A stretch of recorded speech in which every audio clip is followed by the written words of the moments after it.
Bismillahirrahmanirrahim. Assalamualaikum warahmatullahi wabarakatuh.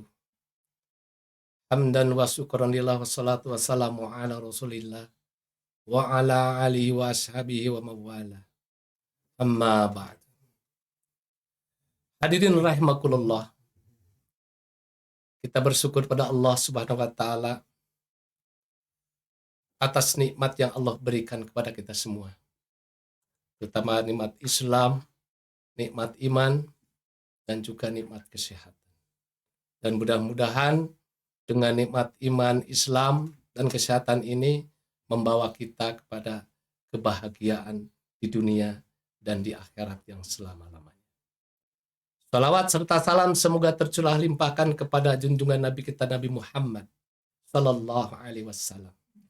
Tak lupa kepada keluarganya, para sahabatnya, umatnya, termasuk kita semua yang masih menjunjung tinggi dinul Islam sampai hari kiamat.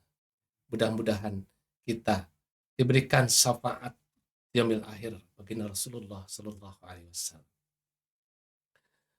Hadirin yang dimuliakan oleh Allah Subhanahu wa taala. Iman merupakan seperangkat nilai yang harus kita resapi. Dan iman bukanlah tutur kata yang hampa yang hanya diucapkan di lisan saja. Tapi iman membutuhkan bukti nyata. Membuktikan konsekuensi. Jadi, bukti nyata iman ini adalah amal soleh. Yaitu menjadikan seluruh hidup kita ini beriman dan beramal kepada Allah Subhanahu wa taala, melaksanakan kebaikan-kebaikan didasarkan mencari keridhaan Allah Subhanahu wa taala. Dan amal soleh yang paling utama ini adalah sholat. As-sholatu khairu maudu'in. Hadirin rahimakumullah. Pentingnya sholat. Amalan-amalan lain ketika diperintahkan oleh Allah, zakat, puasa, haji, dan lain sebagainya ini diwahyukan oleh Allah melalui malaikat Jibril. Tapi amalan sholat, ketika ada perintah sholat, Rasulullah diundang oleh Allah Subhanahu wa taala ke Baitul Muntaha untuk menerima wahyu sholat. Dan saking pentingnya sholat, sabda Rasulullah, Salatu imaduddin. Salat itu adalah tiangnya agama. Paman aqamaha faqad aqamaddin. Barang siapa yang mendirikan agama, berarti dia menegakkan. Barang siapa yang menegakkan salat, berarti dia mendirikan agama. Paman tarakaha faqad hadamaddin. Barang siapa yang meninggalkan salat, berarti dia menghancurkan agama. Dan salat juga ini bisa membuat pelakunya itu bisa mencegah dari perbuatan keji dan munkar. Sebagaimana Allah firmankan dalam surat Al-Ankabut ayat 45, Allah berfirman, A'udzubillahi minasyaitonirrajim. Qimis shalah, inna sholata tanha 'anil fahsya'i wal munkar. Dan dirikanlah salat, sesungguhnya salat itu bisa mencegah perbuatan keji dan munkar. Jadi hadirin rahimakumullah, apabila di suatu kampung, di suatu daerah itu masih banyak kekejian, kemunkaran, ini bisa dipastikan bahwa sholat masyarakat tersebut belum didirikan dengan baik dan benar.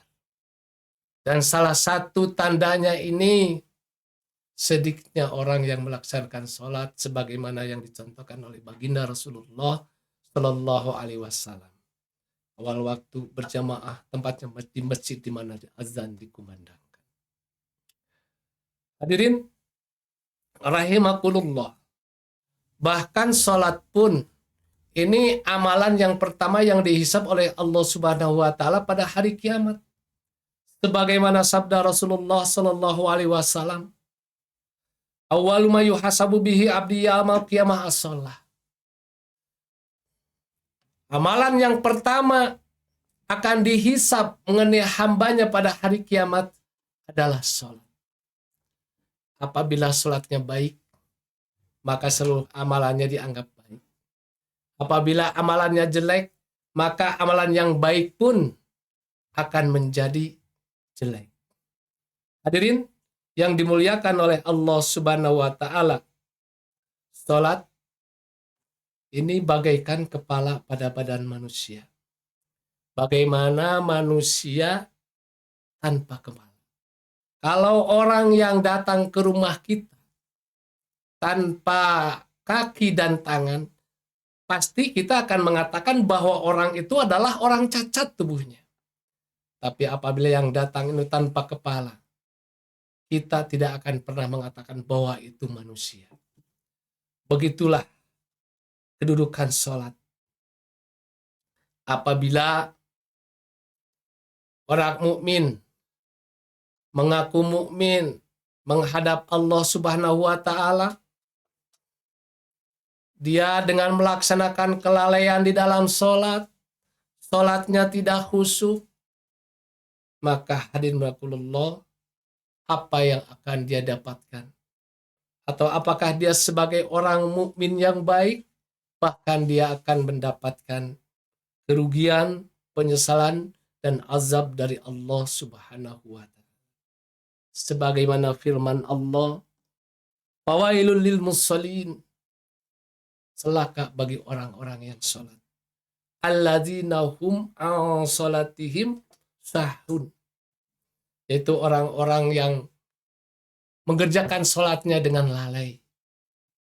Alladzina hum yura'un. Dan orang-orang yang bersifat ria.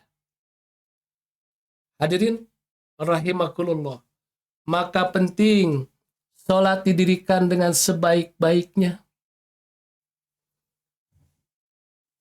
Sholat didirikan dengan khusyuk. Maka artinya konsentrasi batin menghadap Allah Subhanahu wa taala. Maka dengan sholat khusyuk ini kita harus memperhatikan juga ketika sebelum sholat, ketika sholat, dan selesai sholat. Sebelum sholat, kita perbaiki wudhu secara toharo.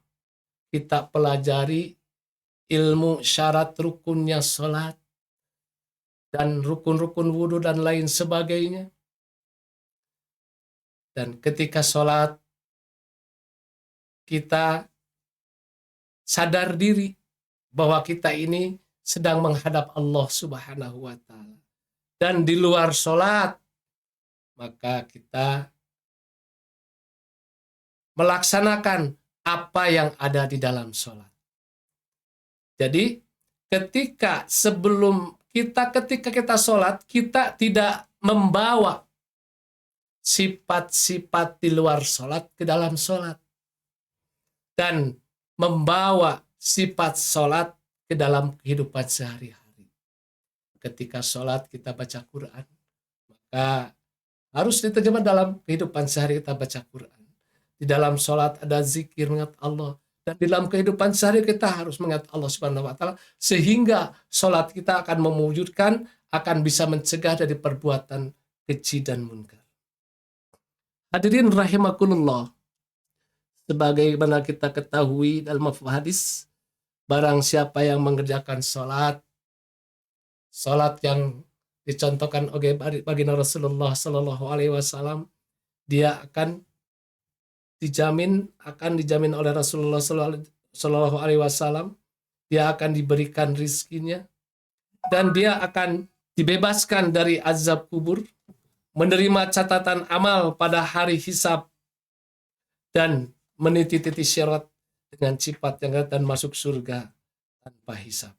Hadirin rahimakumullah, jika kita melaksanakan sholat seperti itu, maka sholat kita akan mendapatkan ridho Allah dan akan diterima oleh Allah Subhanahu wa taala, dan akan mendapatkan surganya Allah Subhanahu wa taala. Dan Allah berfirman dalam surat Al-Mu'minun, "Qad aflahal mu'minun." Beruntunglah bagi orang-orang yang beriman. Alladzina hum fi sholatihim khashi'un, yaitu bagi orang-orang yang di dalam sholatnya dalam keadaan khusyuk.